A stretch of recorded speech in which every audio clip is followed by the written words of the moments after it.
Awal mula menuntut ilmu. Ilmu yang pertama kali dikuasai adalah Al-Quran hingga ia hafal pada usia 15 tahun. Ia juga mahir baca tulis dengan sempurna hingga dikenal sebagai orang yang terindah tulisannya. Lalu, ia mulai konsentrasi belajar ilmu hadits di awal umur 15 tahun itu pula. Ia telah mempelajari hadits sejak kecil dan untuk mempelajari hadits ini, ia pernah pindah atau merantau ke Syam, Syria, Hijaz, Yaman dan negara-negara lainnya sehingga ia akhirnya menjadi tokoh ulama yang bertakwa, saleh, dan zuhud. Abu Zur'ah mengatakan bahwa kitabnya yang sebanyak 12 buah sudah dihafalnya di luar kepala. Ia menghafal sampai 1.000.000 hadits. Imam Syafi'i mengatakan tentang diri Imam Ahmad, "Setelah saya keluar dari Baghdad, tidak ada orang yang saya tinggalkan di sana yang lebih terpuji, lebih soleh dan yang lebih berilmu daripada Ahmad bin Hambal." Abdur Razak bin Hammam yang juga salah seorang guru dia pernah berkata, "Saya tidak pernah melihat orang sefaqih dan sewara Ahmad bin Hanbal." 2. Keadaan fisik. Muhammad bin Abbas An-Nahwi bercerita, "Saya pernah melihat Imam Ahmad bin Hambal. Ternyata badan dia tidak terlalu tinggi juga tidak terlalu pendek, wajahnya tampan, di jenggotnya masih ada yang hitam. Ia senang berpakaian tebal, berwarna putih dan bersorban serta memakai kain." Yang lain mengatakan, kulitnya berwarna coklat sawo matang. Keluarga. Dia menikah pada umur 40 tahun dan mendapatkan keberkahan yang melimpah. Ia memiliki anak-anak yang solih dari istri-istrinya, yang mewarisi ilmunya, seperti Abdullah dan Solih. Bahkan keduanya sangat banyak meriwayatkan ilmu dari bapaknya. Kecerdasan. Putranya yang bernama Solih mengatakan, "Ayahku pernah bercerita, Husain meninggal dunia saat saya berusia 20 tahun, kala itu saya telah hafal apa yang ku dengar darinya." Abdullah, putranya yang lain mengatakan, "Ayahku pernah menyuruhku, ambillah kitab Musyanaf Waqi, mana saja yang kamu kehendaki, lalu tanyakanlah yang kamu mau tentang matan nanti ku beritahu sanadnya, atau sebaliknya, kamu tanya tentang sanadnya nanti ku beritahu matannya." Abu Zur'ah pernah ditanya, "Wahai Abu Zur'ah, siapakah yang lebih kuat hafalannya? Anda atau Imam Ahmad bin Hambal?" Dia menjawab, "Ahmad." Ia masih ditanya, "Bagaimana Anda tahu?" Dia menjawab, "Saya mendapati di bagian depan kitabnya tidak tercantum nama-nama perawi, karena dia hafal nama-nama perawi tersebut, sedangkan saya tidak mampu melakukannya." Abu Zur'ah mengatakan, Imam Ahmad bin Hambal hafal 1.000.000 hadits. Pujian ulama. Abu Ja'far berkata, Ahmad bin Hambal manusia yang sangat pemalu, sangat mulia dan sangat baik pergaulannya serta adabnya, banyak berfikir, tidak terdengar darinya kecuali muzakarah hadits dan menyebut orang-orang solih dengan penuh hormat dan tenang serta dengan ungkapan yang indah. Bila berjumpa dengan manusia, maka ia sangat ceria dan menghadapkan wajahnya kepadanya. Ia sangat rendah hati terhadap guru-gurunya serta menghormatinya. Imam Asy-Syafi'i berkata, Ahmad bin Hambal imam dalam 8 hal, imam dalam hadits, imam dalam fikih, imam dalam bahasa, imam dalam Al-Quran, imam dalam kefakiran, imam dalam kesuhudan, imam dalam wara, dan imam dalam sunnah. Ibrahim Al-Harbi berkata, "Saya melihat Abu Abdillah Ahmad bin Hambal seolah Allah gabungkan padanya ilmu orang-orang terdahulu dan orang-orang belakangan dari berbagai disiplin ilmu." Abdullah bin Al-Maimuni berkata, "Tidak ada yang lebih mulia yang pernah dilihat oleh mataku, selain Imam Ahmad bin Hambal.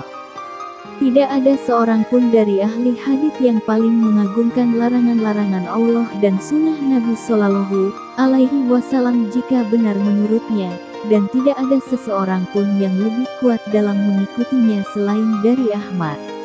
Abu Bakar As-Sijistani berkata, "Aku pernah bertemu dengan 200 guru-guru ilmu, Tidak ada satupun yang menyerupai Imam Ahmad bin Hambal. Dia betul-betul menyelami ilmu, dan jika disebutkan suatu ilmu, dia ahlinya. Abdul Wahab Al-Warraq berkata, Abu Abdullah adalah pemimpin kami, dia adalah orang yang matang dalam ilmu. Jika aku berada di hadapan Allah kelak, dan aku ditanya, siapa orang yang kamu ikuti? Aku akan katakan, aku mengikuti Ahmad bin Hambal. Sungguh Imam Ahmad bin Hambal telah teruji keilmuannya selama 10 tahun tentang Islam. Kesuhudannya, dia memakai peci yang dijahit sendiri. Dan kadang dia keluar ke tempat kerja membawa kampak untuk bekerja dengan tangannya. Kadang juga dia pergi ke warung membeli sekat kayu bakar dan barang lainnya lalu membawa dengan tangannya sendiri. Al-Maimuni pernah berujar, rumah Abu Abdillah Ahmad bin Hambal sempit dan kecil, wara, dan menjaga harga diri. Abu Ismail At-Tirmidzi mengatakan, datang seorang lelaki membawa uang sebanyak 10.000 dirham untuk dia, tetapi dia menolaknya. Ada juga yang mengatakan, ada seseorang memberikan 500 dinar kepada Imam Ahmad namun dia tidak mau menerimanya. Juga pernah ada yang memberi 3.000 dinar, tetapi dia juga tidak mau menerimanya. Tawaduk dengan kebaikannya. Yahya bin Ma'in berkata, saya tidak pernah melihat orang yang seperti Imam Ahmad bin Hambal. Saya berteman dengannya selama 50 tahun dan tidak pernah menjumpai dia membanggakan sedikitpun kebaikan yang ada padanya kepada kami. Dia Imam Ahmad mengatakan, saya ingin bersembunyi di lembah Makkah hingga saya tidak dikenal.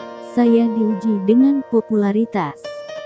Al-Maruzi berkata, saya belum pernah melihat orang fakir di suatu majelis yang lebih mulia kecuali di majelis Imam Ahmad. Dia perhatian terhadap orang fakir dan agak kurang perhatiannya terhadap ahli dunia orang kaya. Dia bijak dan tidak tergesa-gesa terhadap orang fakir. Ia sangat rendah hati, begitu tinggi ketenangannya dan sangat memuka harismanya. Dia pernah bermuka masam karena ada seseorang yang memujinya dengan mengatakan, semoga Allah membalasmu dengan kebaikan atas jasamu kepada Islam. Dia mengatakan, jangan begitu tetapi katakanlah, semoga Allah membalas kebaikan terhadap Islam atas jasanya kepadaku. Siapa saya dan apa jasa saya? Sabar dalam menuntut ilmu. Tatkala dia pulang dari tempat Abdur Razak yang berada di Yaman, ada seseorang yang melihatnya di Makkah dalam keadaan sangat letih dan capai. Lalu ia mengajak bicara, maka Imam Ahmad mengatakan, ini lebih ringan dibandingkan faidah yang saya dapatkan dari Abdur Razak. Hati-hati dalam berfatwa. Zakaria bin Yahya pernah bertanya kepada dia, berapa hadits yang harus dikuasai oleh seseorang hingga bisa menjadi mufti? Apakah cukup 100.000 hadits? Dia menjawab, tidak cukup. Hingga akhirnya ia berkata, apakah cukup 500.000 hadits? Dia menjawab, saya harap demikian. Kelurusan akidahnya sebagai standar kebenaran. Ahmad bin Ibrahim Ad-Dawruqi mengatakan, siapa saja yang kamu ketahui mencela Imam Ahmad maka ragukanlah agamanya. Sufyan bin Waqi juga berkata, Ahmad di sisi kami adalah cobaan, barang siapa mencela dia maka dia adalah orang fasik. Masa fitnah. Pemahaman Jahmiyah belum berani terang-terangan pada masa khilafah Al-Mahdi, Ar-Rasyid dan Al-Amin. Bahkan Ar-Rasyid pernah mengancam akan membunuh Bisir bin Ghiyath Al-Marisi yang mengatakan bahwa Al-Quran adalah makhluk. Namun dia terus bersembunyi pada masa khilafah Ar-Rasyid. Baru setelah dia wafat, dia menampakkan kebitahannya dan menyeru manusia kepada kesesatan ini. Pada masa Khalifah Al-Mamun, orang-orang Jahmiyah berhasil menjadikan paham Jahmiyah sebagai ajaran resmi negara. Di antara ajarannya adalah menyatakan bahwa Al-Quran makhluk. Lalu penguasa pun memaksa seluruh rakyatnya untuk mengatakan bahwa Al-Quran makhluk, terutama para ulamanya. Barang siapa mau menuruti dan tunduk kepada ajaran ini, maka dia selamat dari siksaan dan penderitaan. Bagi yang menolak dan bersikukuh dengan mengatakan bahwa Al-Quran kalamullah bukan makhluk, maka dia akan mencicipi cambukan dan pukulan serta kurungan penjara. Karena beratnya siksaan dan parahnya penderitaan, banyak ulama yang tidak kuat menahannya, yang akhirnya mengucapkan apa yang dituntut oleh penguasa zalim meski cuma dalam lisan saja. Banyak yang membisiki Imam Ahmad bin Hambal untuk menyembunyikan keyakinannya agar selamat dari segala siksaan dan penderitaan, tetapi dia menjawab, "Bagaimana kalian menyikapi hadits, sesungguhnya orang-orang sebelum Habab, yaitu sabda Nabi Muhammad, ada yang digergaji kepalanya namun tidak membuatnya berpaling dari agamanya." Hari Bukhari 12/281, lalu dia menegaskan, "Saya tidak peduli dengan kurungan penjara dan rumahku sama saja." Ketegaran dan ketabahan dia dalam menghadapi cobaan yang menderanya digambarkan oleh Ishaq bin Ibrahim. "Saya belum pernah melihat seorang yang masuk ke penguasa lebih tegar dari Imam Ahmad bin Hambal. Kami saat itu di mata penguasa hanya seperti lalat." Di saat menghadapi terpaan fitnah yang sangat dahsyat dan deraan siksaan yang luar biasa, dia masih berpikir jernih dan tidak emosi, tetap mengambil pelajaran meski datang dari orang yang lebih rendah ilmunya. Ia mengatakan, "Semenjak terjadinya fitnah, saya belum pernah mendengar suatu kalimat yang lebih mengesankan dari kalimat yang diucapkan oleh seorang Arab Badui kepadaku, 'Wahai Ahmad, jika Anda terbunuh karena kebenaran maka Anda mati syahid, dan jika Anda selamat maka Anda hidup mulia.' Maka hatiku bertambah kuat." Ahli hadits sekaligus juga ahli fikih, Ibnu Aqil berkata, "Saya pernah mendengar hal yang sangat aneh dari orang-orang bodoh yang mengatakan, Ahmad bukan ahli fikih, tetapi hanya ahli hadits saja.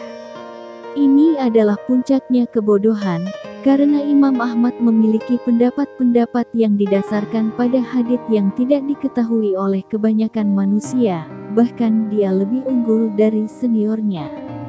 Bahkan Imam As-Sahabi berkata, "Demi Allah, dia dalam fikih sampai derajat Laits, Malik dan Asy-Syafi'i serta Abu Yusuf. Dalam Zuhud dan Wara, dia menyamai Fudail dan Ibrahim bin Adam. Dalam hafalan dia setara dengan Syu'bah, Yahya Al-Qattan dan Ibnul Madini. Tetapi orang bodoh tidak mengetahui kadar dirinya, bagaimana mungkin dia mengetahui kadar orang lain?"